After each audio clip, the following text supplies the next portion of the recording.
So, one thing that I've been thinking about doing is making an effort to kind of expand this channel to deal with really anything that relates back to Dead by Daylight. When the casting of Frank Stone comes out, if I can get my hands on it, I am definitely going to not only play it on stream, but also give you guys my full review of it, as well as that Project T that they were talking about in the anniversary stream. Now, speaking of the anniversary stream, Behavior gave us a new game. It is a roguelike arena shooter that is set in the world of Dead by Daylight. Not really, but we'll get to that. It's called What the Fog, as in, what the fuck? Get it? Except it's family friendly. My sides are killing me. In any case, like I said, this is a roguelike and arena shooter. Now, something that you may or may not know about me is I fucking hate roguelikes. I think they're incredibly infuriating. I don't like playing them. I don't like all of my progress being deleted because I got killed by something I could not possibly expect was going to happen.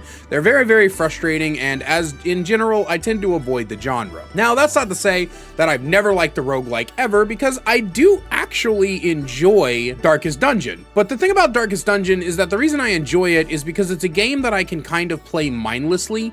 Like, I still have to think, but it's one of those games that I can play while I'm listening to podcasts or music, or I'm watching TV shows, or I'm having an existential crisis. It's something to keep my hands busy that I enjoy because it does that very, very well.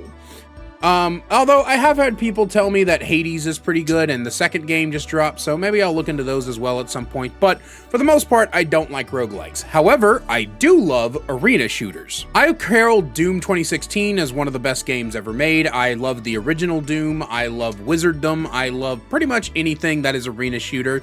I just love zipping around and blasting stuff and trying to see how many enemies we could beat in one time and all that other stuff. It's really, really fun, really, really interesting. And, I love the genre. So taking a genre that I hate, roguelikes, and a genre that I love, arena shooters, and putting them in the one, should prove to be a very interesting experience. And What the Fog is a very interesting experience. First, let's talk a little bit about the Dead by Daylight references. I feel like What the Fog was an intern project that got brought to the execs, and the execs were like, hey, this is pretty good, ship it. And they were like, okay, and then the execs went, wait, we need to make sure it makes money. What's our biggest asset? And some dude in the corner was like, I don't know, Dead by Daylight? And the exec was like, yes, that one, Dead by Daylight, throw those in there. And they were like, but Dead by Daylight has nothing to do, I don't care. We've got to have money. I hope you got that reference. In any case, the point is that the only thing this has to do with Dead by Daylight is the assets. You get blood points from defeating enemies, you use blood points to repair generators, and there's some survivors as the characters in the game. That's cool. Realistically speaking, this is, if you are a fan of Dead by Daylight and you're like, oh my god, I got to get into the expanded universe, I need to learn more about the lore, I need to play something that's going to do that for me, this is not it. This is not it. The only references to Dead by Daylight, like I said, are the blood points and the generators, and then the classes are Dead by Daylight survivors. You have the DPS, the support, and the tank, or otherwise known as the mage, the archer, and the warrior. The mage is Dweet, the archer is Claudette, and the warrior is Feng Min. Now, I didn't get to test out Feng Min because in order to get her, you have to complete a run on hard, and I didn't do that. But I did play with Claudette and with Dwight. I will say that if you're going to be playing this alone, pick Dwight. He deals a lot more damage. He's got a decoy that distracts enemies, so you're not as bum rushed as often. He's got a really, really powerful right click that does like a bunch of damage and stuns the enemies for a little while. Claudette was really super fun. I picked her first because I like the archer style, but she doesn't really have anything that helps you by yourself. That's the good thing about this, is you can play it with other people. I didn't, because as previously stated in multiple videos, I have no friends, but it was still really fun. We killed about, I'd say, half an hour playing it, and the half hour wasn't the result of it being a bad game or anything, or that there just wasn't that much content. It's just that this is the kind of game that's built for.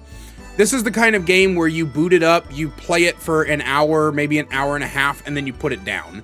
I don't expect anybody's going to play this game and like go for 100% completion in like a week or some shit. There's no compelling story. There's no reason to play this game other than to just play it.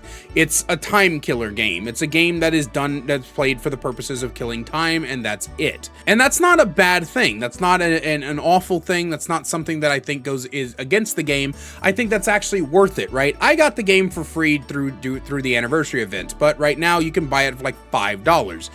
Is it worth your $5? Do you like arena shooters and roguelikes? Like, that's basically what it boils down to. Do you like the genre of arena shooter? Because that's the core gameplay. And if you do, then yeah, I would say it's worth the $5. I would say it's worth it to have whenever you just want to play and just want to hang out and don't want to fucking like stress or anything. You just want something to do while you're doing something else. It's a great game to do that. You got 25 minutes before you got to leave for a doctor's appointment. Boot it up and see how far you can get before you stop, right? It is honestly and genuinely a game that is made to waste your time, to kill your time, but it does it so extremely well.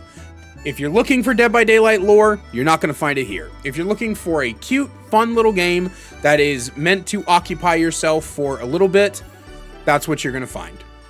But, as always, I do want to know what you guys think. So if you've played What the Fog, let me know down below. If this video helped you make a decision on whether or not to purchase it, let me know down below. And as always, a great big special thank you to my channel members listed on screen now. You want to find out how to become a channel member today, get awesome perks like seeing videos early, first discount codes, and more, then please click that join button down below. I love you guys so much, and I will see you in the next one.